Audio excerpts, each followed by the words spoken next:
네, 여러분 반갑습니다.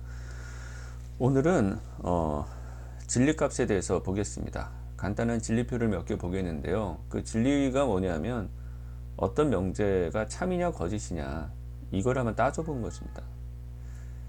첫 시간에 논리학의 기본 소재가 되는 것이 명제라고 했고요. 그 명제는 참이거나 거짓이거나를 이야기할 수 있는 문장 또는 진술을 명제라고 했었어요. 어떤 명제가 참이면 참이고 뭐 거짓이면 거짓인 거지 참도 아니고 거짓도 없는 거짓도 아닌 그런 명제는 존재하지 않는 것으로 우리는 약속을 하였습니다. 그것을 우리가 가운데를 배척한다. 참도 아니고 거짓도 아닌 그 상황을 배척한다고 해서 배중률이라고 하는 용어를 우리가 한번 써봤고요. 그러나 더미의 역설이나 대머리의 역설처럼 현실 세계에서는 어떤 명제를 참이나 거짓으로 딱 잘라 이야기하기 어려운 상황도 존재한다라고 하는 것을 역설이라고 하는 패러독스를 가지고 우리가 한번 또 이야기를 했었죠. 그게 우리 전통 논리학의 또 한계가 된다라고 하는 점도 말씀을 드렸습니다. 자, 오늘은 그 한계를 이야기하는 게 아니라 그냥 원래 약속대로 배중률에 의한 약속대로 참 또는 거짓을 한번 놓고 생각해 보도록 하겠습니다. 자, 어떤 명제를 P라고 하면 그 명제는 참이거나 거짓인 거죠. 그냥 우리 약속인 거죠. not P라고 하면 그거는 P가 참일 때 not P는 거짓이 되고 P가 거짓일 때 not P는 참이 되는 겁니다.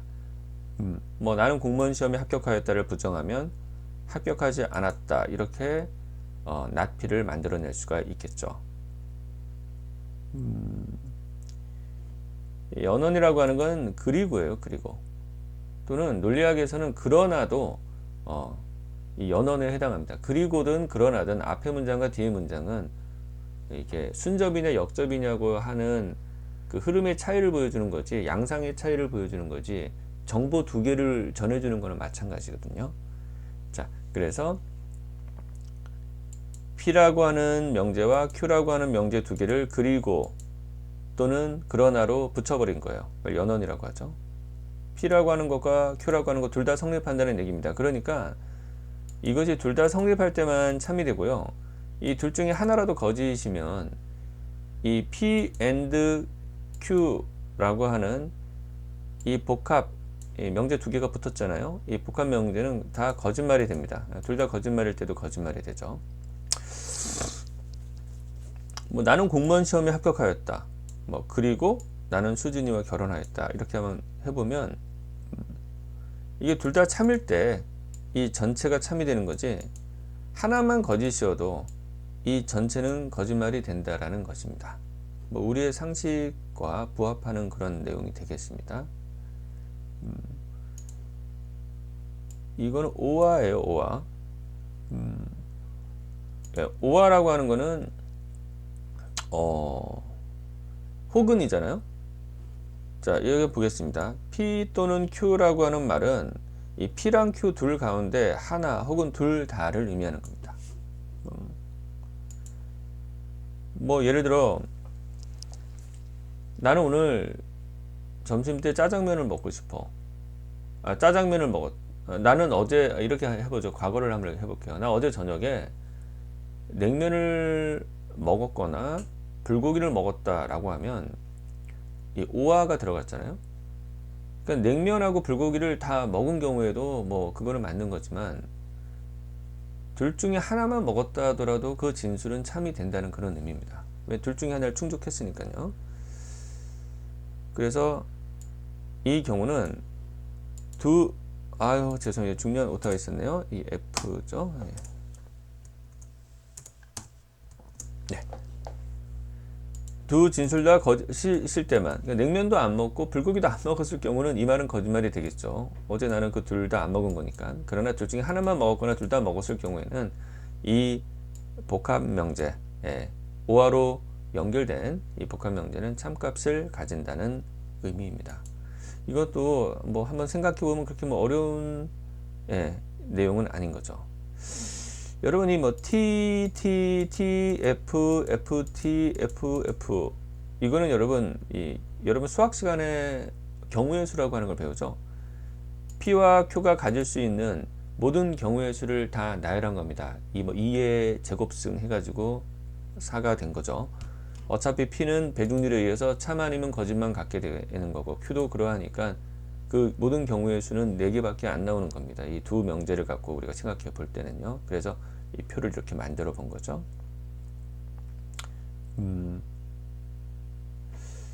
여러분들한테 좀 어려움을 주는 것이 바로 이것인데요. 예. 자, 지난번에 우리 이 명제의 형태를 봤죠. 이 명제는 조건 명제 또는 가언 명제, 어떤 가정을 한다라는 의미에서 이렇게 했습니다. 자, 뭐 어렵다고 해도 어렵게 생각할 게 아니라 접근해 보죠. P라면 Q다. 또 이거를 예를 들어 보겠습니다. 공무원 시험에 합격하였다. 나는 수진이와 결혼한다. 이거를 연결해서 공무원 시험에 합격하면 나는 수진이와 결혼할 거야. 이런 조건 명제, 가언 명제를 만들었다고 해보죠. 자, 가정을 한 거죠. 자, 한번 해보겠습니다. 실제로 이 사람이 공무원 시험에 합격을 했어요.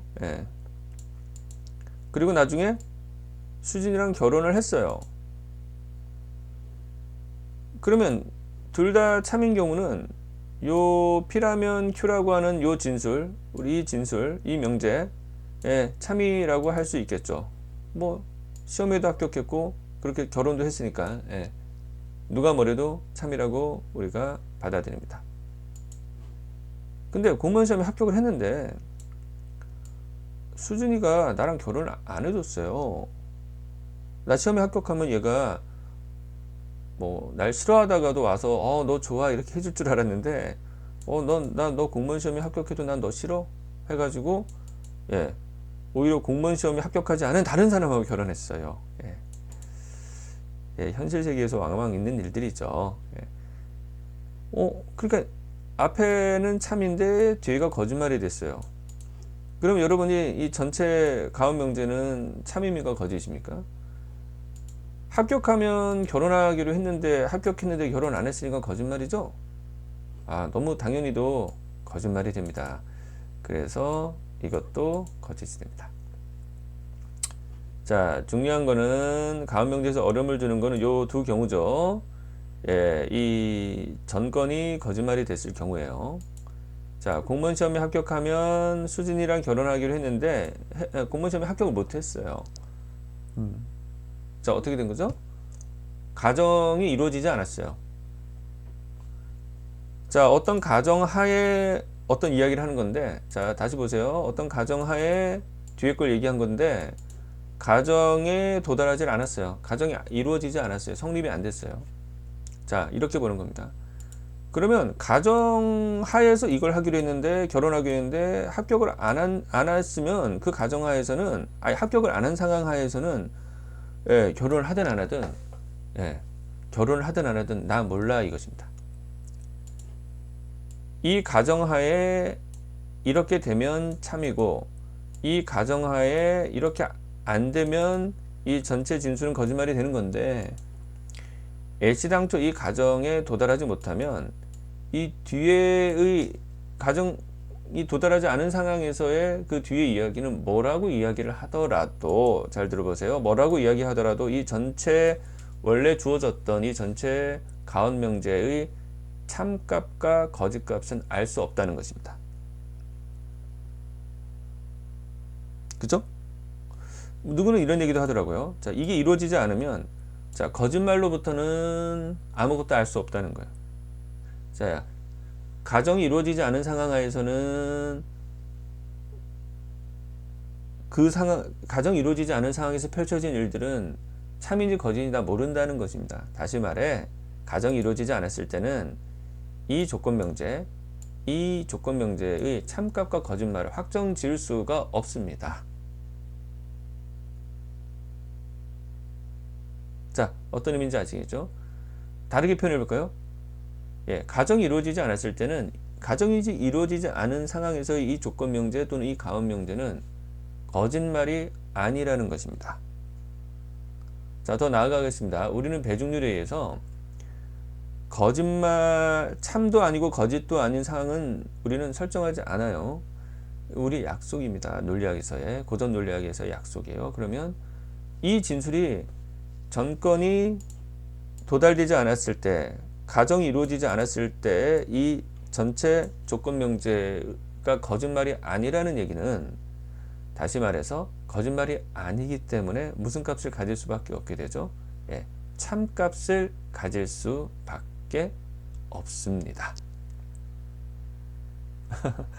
여러분들은 제 이 설명을 어떻게 들으셨는지 몰라요. 예, 여러분 방금 제가 이야기한 부분은 어떤 논리학 강사한테 듣는다 하더라도 지금 제가 이야기한 것보다 여러분들한테 알아듣기 쉽게 이야기할 수는 없습니다. 그리고 제가 방금 이야기한 대목은 유명한, 세계적으로 유명한 논리학 교수가 개론서에 나름대로 쉽게 써보겠다라고 한번 구사한 논리를 갖고 제가 이야기한 것입니다. 자, 여러분 어떻게 이런 말도 안 되는 것이 이루어질 수 있냐고 한다면, 우리 상식의 이 첫 번째와 두 번째는 우리 상식이 부합하죠. 그러나 요 정건이 이루어지지 않았던 거짓의 경우에는 후건이, 이 뒤에 있는 후건이라고 하죠. 이 뒤에 있는 내용이 실제 참이든 실제 거짓과 상관없이 이 전체 조건 명제의 값은 이렇게 참값을 가진다라고 하는 것이 우리 상식에는 부합하는 이야기가 아니에요. 왜 그럴까요? 첫 시간에 말씀드렸다시피 논리학은 말을 가지고 마치 수학처럼 낑겨 넣은 거예요. 우리 실제랑은 좀 다른 겁니다. 예. 우리가 사람 지는 얘기 하잖아요. 야, 세상 살아보니까 수학 공식처럼 펼쳐지대? 맞아요. 말도 그렇습니다.